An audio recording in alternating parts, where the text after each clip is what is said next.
देखो 13 number question है, find the sum of the first 15 multiple of 8। Sum of first 15 multiple of 8। 8 का multiple क्या होगा? 8, 16, 24, इस तरह से बढ़ते जाएगा 8 का मल्टीपल। और कब तक लेना है? फर्स्ट 15 मल्टीपल, तो 15 टर्म्स तक जाना है। 15 मल्टीपल मतलब 15 टर्म्स तक 8 का मल्टीपल इस तरह से बढ़ते चला जाएगा। तो यहाँ a क्या है मेरा? 8, कॉमन डिफरेंस क्या है?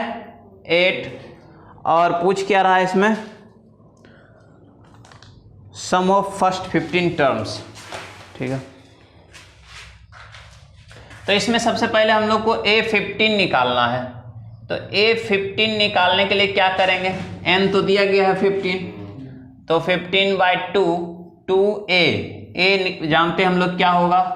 8 प्लस n-1 यानी 15। अरे ये सम है, सम का फॉर्मूला a15 निकालना है। ठीक है, a15 क्या होगा? a plus 14d। a क्या है मेरा? 8 प्लस 14 इंटू 8, गुना करो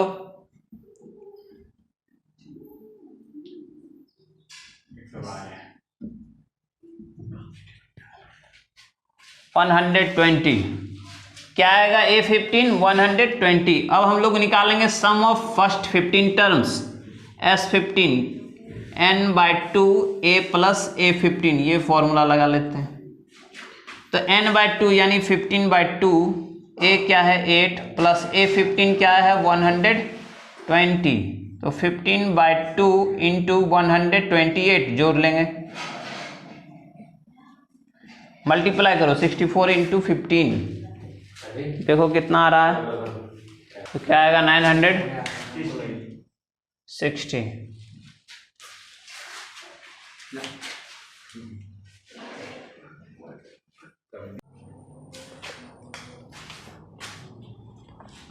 फोर्टीन नंबर क्वेश्चन देखो,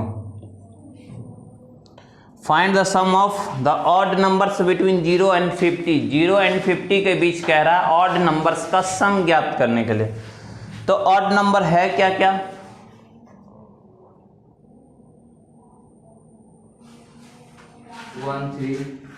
1 3 5 7 इस तरह करके, और कितने के बीच? 50। तो 50 तो इवन नंबर है, उससे पहले ऑड क्या होगा? 49 ऑड नंबर होगा। तो यानी लास्ट टर्म भी पता है, फर्स्ट टर्म भी पता है, कॉमन डिफरेंस भी पता है, सम पता करना है। तो हम लोग जानते हैं सम ऑफ फर्स्ट n टर्म्स क्या होता है? n/2 a प्लस an, यानी लास्ट टर्म। तो n/2, अच्छा नंबर ऑफ टर्म नहीं पता है इस जगह पे, n कितना है ये हम लोग नहीं जानते हैं। तो n ऐसे ही जनरली हम लोग जान सकते हैं कितना है, लेकिन निकालते हैं इसको। आधा ऑड होगा, आधा इवन होगा, तो वैसे तो पता चल रहा है 25 के करीब होगा, लेकिन इसको एक बार सॉल्व कर लेते हैं। n कैसे पता करेंगे? तो an यहाँ पर क्या फॉर्मूला है? an equals to a plus n-1 d। तो an क्या होगा? an लास्ट टर्म पता है हम लोग को 49 है, a फर्स्ट टर्म क्या है? प्लस n-1, तो n नंबर ऑफ टर्म तो निकालना ही है। और कॉमन डिफरेंस कितना का है सबके बीच? 2 का कॉमन डिफरेंस है। सॉल्व करते हैं, 49 ये +1 इधर आ जाएगा, तो क्या करेंगे? इसको 50 कर लेते हैं, -1 हो जाएगा ना, तो 48 कर लेते हैं, 2n-2, नहीं तो रहने दो, n-1 ही रहने देते। 2 को मल्टीप्लाई में ना इधर आ जाएगा 2 सीधा, तो 48 को 2 से डिवाइड कर लेंगे, n-1, n इक्वल्स टू -1 इधर आ जाएगा, 2 से जब डिवाइड करेंगे तो ये 42 हो जाएगा, है ना?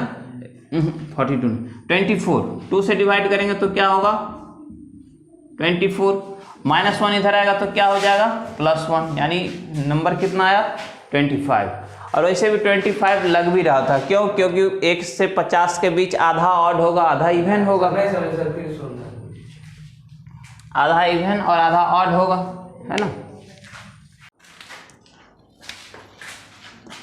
n क्या है 25, अभी सॉल्व करके निकाले हैं, बाई 2। a क्या है मेरा फर्स्ट टर्म 1 है और an लास्ट टर्म क्या है 49।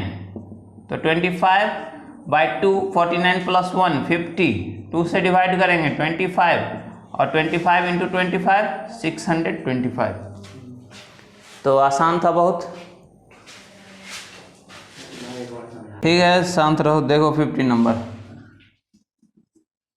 15 नंबर क्वेश्चन क्या कह रहा है। 15 नंबर क्वेश्चन है, a contract on construction job specifies a penalty for delay for completion beyond a certain date as follows: 200 for the first day, 250 for the second day, 300 for the third day, etc. The penalty for each succeeding day being ₹50 more than the preceding day. How much money the contractor has to pay as penalty if he has delayed the work by 30 days? देखो question में कह रहा है किसी contractor को काम मिला है और काम में यदि वो लेट करता है तो उसको पेनल्टी फाइन देना पड़ता है। अगर वो फर्स्ट डे लेट करेगा तो 50 रुपीज़, सेकेंड डे करेगा तो और 50 रुपीज़, इस तरह से फर्स्ट डे 200 और सेकेंड डे के लिए 250। मान लो पहला दिन उसको डिलेट कर दिया, काम में उसको नहीं कर पाया, पहला एक दिन देरी हो गया तो 200 रुपया फाइन, दूसरा दिन फिर देरी कर दिया तो 250 फाइन, 50-50 करके बढ़ता जाएगा। तो मान लो यदि फर्स्ट डे वो डिलेट किया, फर्स्ट डे डिले करेगा तो क्या हो जाएगा 200, सेकंड डे के लिए 250, थर्ड डे के लिए, और इसी तरह कह रहा है वो 30 दिन डिले कर दिया है।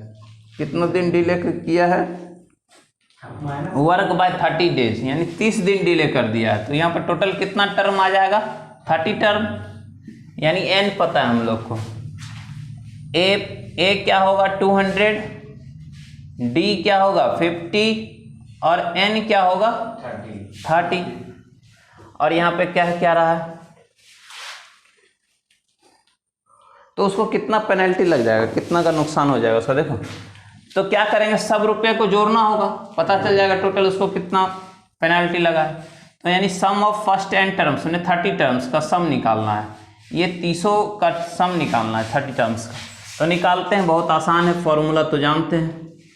S N equals to N by 2, 2a plus n minus 1 और डी। एस एन क्या है यहाँ पे निकालना है, तो n बाई 2, n क्या है 30 बाई 2, 2a क्या है 200, 2 इंटू 200 प्लस n माइनस 1, यानी 30 माइनस 1 क्या हो जाएगा 29, डी। सॉल्व करते हैं, ये 15 हो जाएगा, हाँ 15 हो जाएगा, नहीं तो इसे भी काट सकते हैं। देखो 2 कट जाएगा, 30 बाई 2 को मल्टीप्लाई करेंगे तो 2 कैंसिल हो जाएगा, 3 का 6000 हो जाएगा, प्लस 30 बाई 2 का 29 डी से मल्टीप्लाई करेंगे हम लोग तो क्या हो जाएगा 30 into 29 by 2 into D. Solve करना है इसको अब। और डी क्या है, डी तो लिखे हैं, डी तो जानते हैं हम लोग 50 है, डी क्या है 50 है, तो ये कैंसिल हो जाएगा 25, 6000 प्लस 30 इंटू 25, 750 इंटू 29, मल्टीप्लाई करो तो 750 इंटू 29 कितना आएगा 750, 6000 प्लस 21,750, इसको जोड़ लेंगे तो क्या हो जाएगा, ऐड करेंगे तो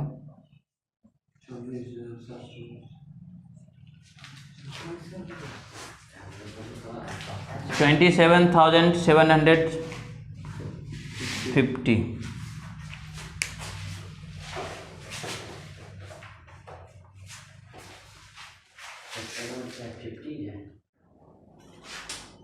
Question is sum of ₹700 is to be used to given 7 cash prizes to students of a school for their overall academic performance. If each prize is ₹20 less than its preceding prize, find the value of each prize. कह रहा है 700 रुपये 7 student के बीच बांटा गया हमने prize के तौर पे, उसके एकेडमिक परफॉर्मेंस में अच्छा परफॉर्मेंस किया उस आधार पे।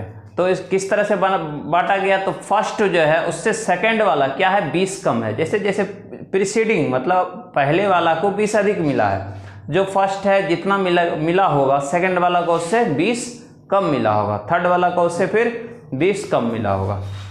फर्स्ट प्राइज को अधिक वैसे मिलता भी है फर्स्ट।